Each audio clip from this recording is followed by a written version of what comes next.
Hello అండి, ఈరోజు నా స్టైల్ మష్రూమ్ కర్రీ ఎలా ఉండాలో చూద్దామండి. దీనికి కావాల్సింది మష్రూమ్స్, క్యారెట్, పచ్చి బఠానీ, 2 టమాటాలు, ఆనియన్స్, పచ్చిమిర్చి, పన్నీర్ అండి. ముందుగా నేను ప్రెషర్ కుక్కర్లో అయితే ఒక 4-5 టేబుల్ స్పూన్స్ ఆయిల్ అయితే వేసానండి. దాంట్లో ఒక 20 జీడిపప్పు అయితే వేసానండి. ఆ తర్వాత యాలకులు, దాల్చిన చెక్క, షాజీరా, లవంగాలు, బిర్యానీ ఆకు, ఇవన్నీ కొంచెం మనకి రెగ్యులర్గా చేసుకుంటాం కదండి, దాన్ని బట్టి ఒక 2-3 ఆ క్వాంటిటీ చొప్పున వేసానండి నేను. ఇవన్నీ కొంచెం ఆయిల్లో ఫ్రై అయ్యాక జీడిపప్పు బ్రౌన్ కలర్ వచ్చిన తర్వాత ఒక పెద్ద కప్పు ఆనియన్స్ అయితే వేసానండి నేను. దాంట్లో ఒక 4 పచ్చిమిర్చి అయితే వేసాను. ఇవి బాగా వేగాలండి, గోల్డెన్ బ్రౌన్ కలర్ అంటారు కదా, అలా వచ్చే వరకు వేగాలన్నమాట. పచ్చివాసన మొత్తం పోవాలి. ఇక అది పోయిన తర్వాత దాంట్లో నేను ఒక స్పూన్ అల్లం వెల్లుల్లి పేస్ట్ అయితే వేసానండి. అల్లం వెల్లుల్లి పేస్ట్ నేను బాగా వేయించుతానండి, ఎందుకంటే ఆ ఫ్లేవర్ బాగుంటుందని. దాంట్లో కొంచెం క్యారెట్, ఒక 4 క్యారెట్లు పెద్ద సైజు తీసుకుని అవి ముక్కలుగా కట్ చేసుకుని వాటిని కూడా వేసానండి. క్యారెట్ వేసిన తర్వాత ఒక 2-3 మినిట్స్ తర్వాత ఒక కప్పు పచ్చి బఠానీ అయితే వేసానండి, ఫ్రోజన్ పచ్చి బఠానీ. ఆ తర్వాత మనము మష్రూమ్ ఉంది కదండి, దాన్ని కొంచెం హాఫ్ కట్ చేసుకుని వేడి నీళ్ళు పెట్టుకుని స్టవ్ మీద దాంట్లో ఇవి వేసుకోవాలండి మష్రూమ్. ఎందుకంటే మష్రూమ్లో ఒకలాంటి వాసన ఉంటుంది, అది పోవడానికి అనమాట. అది పోయేదానికి ఒక 2 నిమిషాలు అలా వేడి నీళ్ళల్లో ఉంచుతానండి. ఈలోపు క్యారెట్, ఆనియన్ ఇవన్నీ బాగా ఫ్రై అయిపోయినాయి కదా, దాంట్లో ఒక కప్పు సన్నగా తరుక్కున్న టమాటాలు వేసానండి. టమాటా ప్యూరీ కూడా వేసుకోవచ్చు, నేనైతే చాలా సన్నగా తరిగేసి వేసానండి.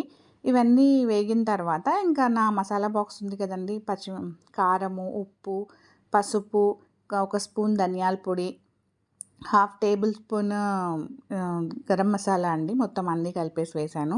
కొంచెం జీలకర్ర పొడి, ఇవన్నీ వేసుకున్నానండి.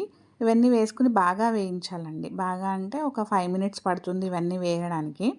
ఇవన్నీ బాగా కలుపుకుని కొంచెం ఆయిల్ పైకి తేలుతూ ఉంటుంది కదండి, అప్పుడు ఏదైతే ఉందో మనము కొంచెం వాటర్ యాడ్ చేసుకోవాలి ఇందులో మనకు కావాలంటే పెరుగు కూడా వేసుకోవచ్చు అండి, ఒక హాఫ్ కప్ వరకు వేసుకోవచ్చు. నేనైతే ఇప్పుడు వేయలేదు, ఒక్కొక్కసారి అయితే వేస్తూ ఉంటానండి. ఇవన్నీ బాగా వేగిన తర్వాత ఇదిగోండి చూడండి, నేనైతే వాటర్ అయితే యాడ్ చేస్తాను. వాటర్ యాడ్ చేసేసి అప్పుడు కుక్కర్ మూత పెట్టేస్తానండి. మష్రూమ్ అయితే ఇంకా వేయలేదు, ఎందుకంటే ఇప్పుడే వేస్తే మొత్తం మష్రూమ్ అంతా చిదిరిపోతుంది కదా, అందుకని. ఇదిగోండి కుక్కర్ అయితే మూత పెట్టేశాను. ఒక 1 విజిల్ వస్తే సరిపోతుందండి. ఈలోపు కొంచెం కొత్తిమీర కట్ చేసి పెట్టుకున్నాను. కొత్తిమీర అనేది మీకు తెలిసిందే కదా, మన ఇష్టం ఎంతైనా వేసుకోవచ్చు. ఇదిగోండి చూడండి, మెత్తగా ఉడికిపోయింది. కుక్కర్లోంచి తీసేసిన తర్వాత ఇదిగోండి కలుపుతుంటే చాలా బాగుందండి. ఇప్పుడు మనకి కావాలంటే కొంచెం వాటర్ పోసుకోవచ్చు, లేదంటే లేదు. నేనైతే యాడ్ చేయలేదండి. ఇప్పుడు ఇందాక మనం ఏదైతే వేడి నీళ్ళలో మష్రూమ్స్ వేసుకున్నాం కదా, ఆ మష్రూమ్స్ని తీసుకుని ఇందులో కలుపుకోవాలండి. ఒక 2-3 మినిట్స్ అలా మష్రూమ్స్ వేగితే సరిపోతుందన్నమాట. అంతకన్నా ఎక్కువ ఉడికిందనుకోండి మష్రూమ్స్ అన్నీ కూడా చాలా మెత్త పేస్ట్ అయిపోతాయి కదా, అందుకని చెప్పేసి మనం ఎప్పుడైతే ఇంకా స్టవ్ దించేస్తాము అన్నప్పుడు ఒక 2-3 మినిట్స్ ముందు వేసుకుని బాగా కలుపుకోవాలండి. ఇప్పుడు మనకి దీంట్లోంచి మంచి వాసన అయితే వస్తుందండి. మీకు కావాలంటే దీంట్లో కొంచెం కసూరి మేతి కూడా యాడ్ చేసుకోవచ్చండి, నేనైతే చేయలేదు. కొంచెం నిమ్మ చెక్క వేసుకోవచ్చు, అలా మనకు కావాల్సినవన్నీ వేసుకోవచ్చండి. కాకపోతే సింపుల్గా అండ్ ఈజీగా అయితే చేసే ప్రాసెస్ అయితే మీకు చూపిస్తున్నాను నేను. ఇదిగోండి చూడండి, కూర చిక్కబడింది.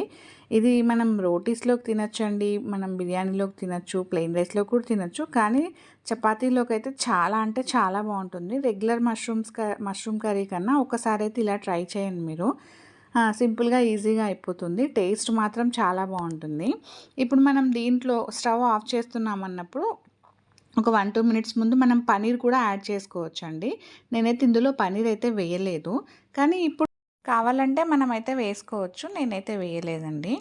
కానీ ఇది మీరు ఒకసారి ట్రై చేయండి, చాలా అంటే చాలా బాగుంటుంది. సింపుల్గా అండ్ ఈజీగా అయిపోతుంది కదా, ట్రై చేసి చూడండి. ఈ వీడియో కనుక మీకు నచ్చితే లైక్ చేయండి, షేర్ చేయండి, కామెంట్ చేయండి, సబ్స్క్రైబ్ చేయండి. Thank you.